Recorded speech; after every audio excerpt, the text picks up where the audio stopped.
وإن باب الحمام كان بيقفل من جوه بترباس. الشاب افتكر إن صاحبه مسافرش وإن عامل فيه مقلب. الشاب قعد يخبط على باب الحمام ويقول له: افتح، بلاش هزار تقيل، انت كل ده بتعمله علشان احكي للناس في الجامعة ان انت قلبك جامد وان كل الكلام اللي انت قلته حقيقي؟ افتح بلاش هزار يلا عشان ما ازعلش، عشان انا محتاج اخش الحمام. بس ما لقاش رد ولا لقى اي صوت. الصوت الوحيد اللي سمعه صوت حنفية الحوض، وكأن حد بيغسل ايده. الشاب اتخض شوية وقال: انا هروح اراقبه من باب الأوضة، واول ما يفتح الباب انا هزعله.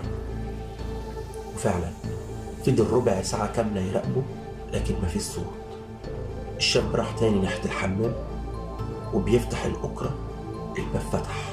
بيبص في الحوض